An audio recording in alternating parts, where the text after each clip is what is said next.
राधे राधे भक्तों। कार्तिक माह की शुक्ल पक्ष में पड़ने वाली दूसरी एकादशी को देवउठनी एकादशी कहा जाता है। इस बार देवउठनी एकादशी का व्रत 12 नवंबर को रखा जाएगा। ये एकादशी बेहद महत्वपूर्ण है। मान्यता है कि इस दिन भगवान विष्णु 4 माह तक सोने के बाद जागते हैं। इन 4 महीनों में भगवान विष्णु के सोने या कहें देव शयन के कारण सभी प्रकार के मांगलिक कार्य वर्जित होते हैं। भगवान विष्णु के पुनः जागने के बाद ही सभी मांगलिक कार्य संपन्न हो पाते हैं। देव जागरण या उत्थान होने के कारण इसको देवोत्थान एकादशी भी कहते हैं। इस दिन उपवास रखने और कथा सुनने का विशेष महत्व है। आइए भक्तों जानते हैं देवउठनी एकादशी की तिथि और मुहूर्त क्या है। इस बार कार्तिक माह की एकादशी 11 नवंबर को शाम 6:46 से लेकर 12 नवंबर को शाम 4:04 तक रहेगी। ऐसे में 12 नवंबर की उदय तिथि होने के कारण देवउठनी एकादशी का व्रत इसी दिन रखा जाएगा। वही इसका जो पारण है वो 13 नवंबर को सुबह 6:46 से लेकर 8:51 के बीच में किया जाएगा। देवउठनी एकादशी की पूजन विधि क्या है। देवउत्थान एकादशी के दिन सुबह सुबह सूर्योदय से पहले उठकर स्नान आदि कर लेना चाहिए। इसके बाद गन्ने का मंडप बनाए, बीच में चौक बनाए, चौक के मध्य में भगवान विष्णु का चित्र या मूर्ति रखे। इसके साथ ही चौक से भगवान के चरण चिन्ह बनाए जाते हैं जो ढककर रखने चाहिए। भगवान को गन्ना, सिंघाड़ा और पीले फल मिठाई अर्पित किए जाते हैं। इसके बाद घी का एक दीपक जलाए और इसे रात भर जलने दे। यहीं पर बैठकर विष्णु पुराण या व्रत कथा सुने। आइए भक्तों जानते हैं देवउठनी एकादशी के क्या नियम है। देवउठनी एकादशी पर बहुत से नियमों का पालन करना जरूरी होता है। इस दिन केवल निर्जल या जलीय पदार्थों पर ही उपवास रखना चाहिए। अगर व्रत रखने वाला रोगी, वृद्ध, बालक या व्यस्त व्यक्ति है तो वह केवल एक बेला का उपवास रख सकता है। इस दिन चावल और नमक से परहेज करना चाहिए। भगवान विष्णु की उपासना करना अच्छा रहता है। देवउठनी एकादशी के दिन तामसिक आहार जैसे कि प्याज, लहसुन, मांस, मदिरा या बासी भोजन बिल्कुल भी ना खाएं। आइए भक्तों सुनते हैं देवउठनी एकादशी की व्रत कथा।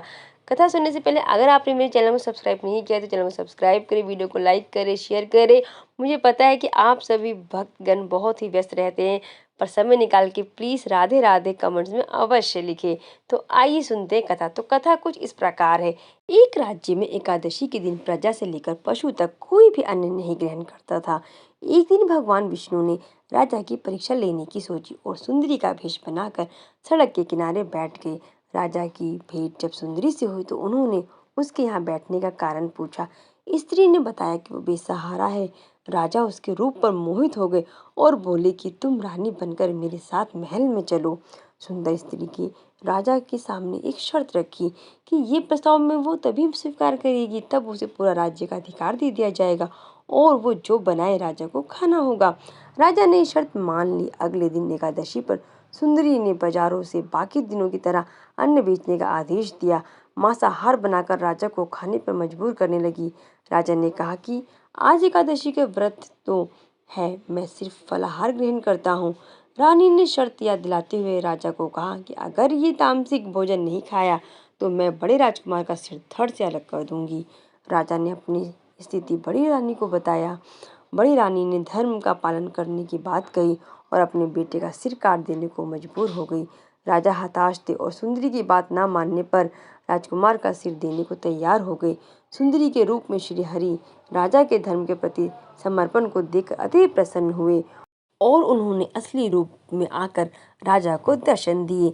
विष्णु जी ने राजा को बताया कि तुम मेरी परीक्षा में सफल हुए, कहो क्या वरदान चाहिए।